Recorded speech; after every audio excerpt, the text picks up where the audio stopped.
بسم اللہ الرحمن الرحیم، السلام علیکم ورحمۃ اللہ۔ عالمی اخبار رائٹرز کی جانب سے ایک انتہائی اہم ترین خبر پبلش کی گئی، اور اس خبر کے اندر جو army chief general Asim Munir کے مسلسل 2 دورے، اس سے پہلے امریکہ کے اور ڈونلڈ ٹرمپ کے ساتھ ملاقات، اس میں جو وعدے وغیرہ کیا گیا اس کی ساری تفصیلات، اور نمبر 2 اب ڈونلڈ ٹرمپ کی جانب سے کیا فرمائش کی جا رہی ہے، کیا ان کی جانب سے خواہش کا اظہار کیا جا رہا ہے، یا وہ مطالبات یا وہ وعدے یا وہ چیزیں جو کہ 2 ملاقاتوں میں ہو چکے ہیں ان کے اوپر عمل درآمد یا ان کے اوپر عمل درآمد اور امپلیمنٹیشن کے حوالے سے پروگریس کیا ہوئی ہے، اس کے بارے میں ان سے پوچھنے کے لیے ٹرمپ آنے والے دنوں میں جنرل عاصم منیر کو ایک بار پھر سے تیسرے دورے پر بلا سکتے ہیں۔ اب یہ 3-4 جملوں کے اندر جو کہانی بیان کی گئی ہے رائٹرز کی جانب سے، جو پچھلے تقریباً کچھ 6 مہینوں کی مکمل معلومات دیتی ہے اور آگے جو نقشہ بننے جا رہا ہے اس کے بارے میں جو بتاتی ہیں، اور بڑی حیران کن قسم کی تفصیلات ہیں، اور اس کے بارے میں اب پاکستان میں بہت بڑی ڈیولپمنٹ ہو سکتی ہے۔ معاملہ کیا ہے؟ دیکھیں، آپ نے اس پورے سیناریو کو اور پورا جو اس وقت معاملہ اس کو سمجھنا ہے، کیونکہ اب چیزیں ان کے لیے بڑی عجیب و غریب ہونے جا رہی۔ یہ پہلی مرتبہ ہو رہا ہے پاکستان اب ایک ایسی کرٹیکل سچویشن کے اندر آ گیا، ایسی دوراہے پر آ کے کھڑا ہو گیا کہ اب ان کو سمجھ نہیں آ رہی کہ اب کدھر جائیں، ادھر جائیں ادھر جائیں۔ سچویشن بڑی اس وقت سنگین ہے۔ ہوا کیا؟ معاملہ یہ ہے کہ اس وقت فلسطین کے اندر 2026 آنے والا ہے، دسمبر 2025 کا لاسٹ مہینہ جا رہا ہے 2025 کا، اور دسمبر کے اندر یہ وعدہ کیا گیا تھا کہ جنوری کے اندر ہم نے ہر حال میں وہاں پر ایک انٹرنیشنل اسٹیبلائزیشن فورس بھجوانی ہے فلسطین کے اندر، اس کی جہاں پر یہ ذمہ داری ہوگی کہ وہاں پر امن و امان قائم کرے، وہاں پر جا کے پیس قائم کرے۔ وہیں پر ان کی ذمہ داری یہ ہوگی کہ جو فلسطین کی آزادی کے لیے کام کرنے والی جو تنظیم ہے حماس، اس کے اوپر بھی ان کی جانب سے ایکشن اور کارروائی کی جائے گی، اور ان کو ڈسارم کرنے کے لیے یا انہیں اس بات کے اوپر مجبور کرنے کے لیے کہ وہ ہتھیار پھینک دے، ہتھیار ڈالتے ہیں، اس کے اوپر کام کیا جائے گا۔ اب یہ پاکستان کے لیے یا اسلامی ممالک کے لیے ایک بڑی ہی عجیب و غریب صورتحال ہے، یعنی اتنی عجیب و غریب صورتحال کہ اس کے اندر جانا ڈائریکٹ کلیش حماس کے ساتھ یا فلسطین کے کسی بھی آزادی کے اوپر کام کرنے والی تنظیم کے ساتھ یہ مہادرائی کرنا، یہ کسی صورت بھی کسی بھی اسلامی ملک کے لیے قابل قبول نہیں ہے۔ اور پاکستان کے لیے، پاکستان نے جس کے اوپر دہائیوں سے اس کے اوپر کام کیا، اس کے اوپر بیانیہ بنایا، اور اس میں پہلے قائد اعظم اور اس کے بعد عمران خان کا ایک ہی موقف ہے کہ اسرائیل کو تسلیم نہیں کرنا، اور فلسطین کی آزادی کے لیے، اس کی بقا کے لیے، اس کی سلامتی کے لیے ہم نے ہر صورت کوشش کرنی، ہم نے ہر صورت جو ہے ایفرٹ کرنی ہے۔ تو اب اگر فلسطین کی آزادی کے لیے کام کرنے والی تنظیم کے ہی خلاف ہی ہم نے کھڑے ہونا ہے اور اس کو ڈسارم کرنے کے لیے یا انہیں مجبور کیا جائے کہ ہتھیار ڈال دیں، اس کے اوپر کام کرنا ہے، تو یہ پچھلے 80 سال کی جو محنت اس کے اوپر پانی پھیرنے کے مترادف ہے 2 منٹوں میں۔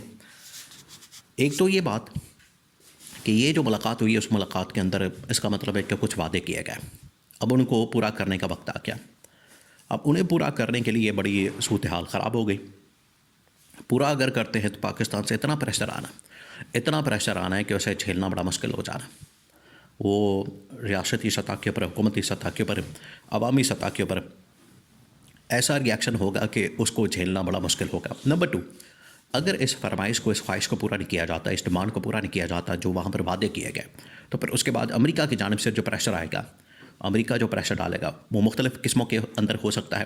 وہ سینکشنز لگا سکتا ہے، پابندیاں لگا سکتا ہے، IMF کے ذریعے سے آپ کی جو فنڈنگ ہے روک سکتا ہے، بجٹ روک سکتا ہے، یورپی یونین، اقوام متحدہ، پھر اس کے بعد کامن ویلتھ، ان اداروں کے ذریعے سے جو پاکستان کی ٹریڈ کے تمام ایگریمنٹس ہیں ویسٹرن ممالک میں، ان کو روک سکتا ہے۔ یعنی بے شمار ان کے پاس ایسے ٹولز موجود ہیں جس کی وجہ سے پاکستان کے اوپر اتنا پریشر آنا ہے کہ اس پریشر کو جھیلنا، اس کو برداشت کرنا پاکستان کے لیے بڑا مشکل ہو جانا۔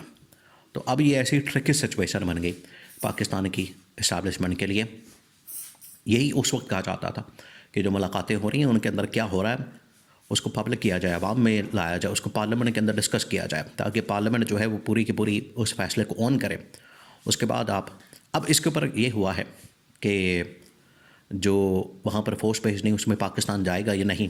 رائٹرز نے کہا کہ اس کے اوپر تو ڈیمانڈ ہوگی، فرمائش ہوگی. تو اس کے اوپر جو پاکستان کا وزارت خارجہ اس نے تو انکار کر دیا. اس نے کہا کہ ابھی تک تو ہم نے فیصلہ نہیں کیا. لیکن یہ جملہ بڑا معنی خیز ہے. انہوں نے کہا کہ فیصلہ نہیں کیا تو اس کا مطلب ہے کہ فیصلہ آگے جا کے ہو سکتا ہے، کچھ نہ کچھ اس کے اوپر کام ہو سکتا ہے، یا اگر فوج بھیجنی ہے یا نہیں بھیجنی تو سچویشن آپ کے سامنے، بھیجنے کی صورت میں کیا مسئلہ ہوگا، نہ بھیجنے کی صورت میں کیا مسئلہ ہوگا. یہ اب پرابلم بن گئی ہے. تو اب ٹرمپ نے ملاقات کے لیے تو بلانا ہی بلانا ہے اور پوچھنا ہے کہ بتائیں کیا پروگریس ہوئی ہے. اس کے اندر جو سب سے بڑی 2-3 جو فرمائشیں کی گئیں، مطالبات کیے گئے، ایک تو یہ تھا کہ آپ نے انٹرنیشنلی ہمارے ساتھ تعاون کرنا، کوآپریٹ کرنا، جس میں اسرائیل کا معاملہ شامل ہے، فلسطین کا معاملہ شامل ہے. اس میں اس فرنٹ کے اوپر آپ نے ہمارے ساتھ کوآپریٹ کرنا. نمبر 2، آپ نے جو پاکستان کے اندر انسانی حقوق کے معاملات، آئین اور قانون، پھر اس کے بعد جمہوریت، عدلیہ، میڈیا کی آزادی، اس کے اوپر بھی کام کرنا ہے. اور یہ بات ہے کہ جب یہ والی بات ہوتی ہے تو اس کا مطلب ہے کہ پاکستان میں پھر آپ عمران خان کی رہائی کے اوپر بات کرتے ہیں. یہ اس کے اندر ایک ہڈن چیز ہے. اس کے اندر یہ بات طے شدہ ہے کہ آپ پھر اس میں عمران خان کی رہائی کی بات کرتے ہیں. تو اب یہاں پر یہ پھنس گئے کیونکہ آلریڈی عمران خان کو ان لوگوں نے اتنا آئسولیٹ کیا اور اس کے اوپر اتنا ظلم اور جبر کیا اور اس کے خلاف یہ انتقامی کارروائی کی انتہا کرتی ہے کہ اب یہ پھنس گئے. اگر یہ اس معاملے کو پورا کرتے ہیں، عمران خان کی رہائی کے اوپر اور عدلیہ اور میڈیا کی آزادی کے اوپر یہ کام نہیں کرتے تو ابھی انٹرنیشنل پریشر آئے گا. اگر یہ وہاں پر اپنی فوج کو بھیج دیتے ہیں تبھی پریشر آئے گا پاکستان سے، اور اگر نہیں بھیجتے تو پاکستان کے اوپر پھر انٹرنیشنل پریشر آئے گا. تو یہ اب چاروں طرف سے گھرے جا چکے ہیں، پھنس چکے ہیں. اب یہ ایسی سچویشن بن گئی کہ اگر اس میں سے کوئی شخص نکال سکتا ہے تو وہ صرف اور صرف عمران خان ہے. عمران خان اس میں سے نکال سکتا ہے. عمران خان کے پاس یہ طاقت موجود ہے کہ وہ پاکستان کے انٹرسٹ میں، پاکستان کے مفاد میں بات کر سکتا ہے، پاکستان کے فائدے میں بات کر سکتا ہے. اگر یہ اس کے علاوہ کوئی اور شخصیت ہے تو وہ محمد بن سلمان ہے. تو 2 ایسی شخصیات ہیں. اب اس وقت اسٹیبلشمنٹ کی ساری نظریں جڑی ہیں عمران خان کے اوپر یا ڈونلڈ ٹرمپ کے اوپر، ملاقات کے اوپر، اور اس کے بعد اس کا جواب کیسے دیا جائے. پاکستان کے اندر سے کس طرح سے ریاست اس کا جواب دے، کس طرح سے اس کا رسپانس کرے، کس طرح سے اس کا رد عمل دے، کیونکہ بڑی ہی اس وقت کرٹیکل سچویشن بن چکی ہے پاکستان کے لیے. اگر پاکستان نے انکار کر دیا فوج بھیجنے سے تو بڑے ہی ایگزیکٹو آرڈر قسم کے امریکہ سے ایگزیکٹو آرڈر کے ذریعے سے فیصلے آنے ہیں جو پاکستان کے لیے بڑے نقصان دہ ہو سکتے ہیں، اور اس کے جو نتائج ہوں گے وہ پھر پوری پاکستانی قوم کو بھگتنے ہوں گے.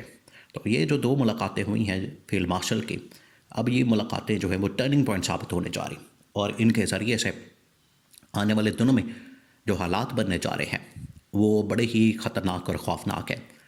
یہی وہ چیز تھی جو بار بار کہی جا رہی تھی کہ آپ جب بھی فیصلے کریں ریاستی معاملات کے تو اس میں پارلیمنٹ کو، عوام کو آن بورڈ لیں. آج وہ ضرورت پڑ گئی. آج اگر یہ اب خود سے ہی فیصلے کر لیتے تو عوام پھر ان کے ساتھ کھڑی نہیں ہوگی.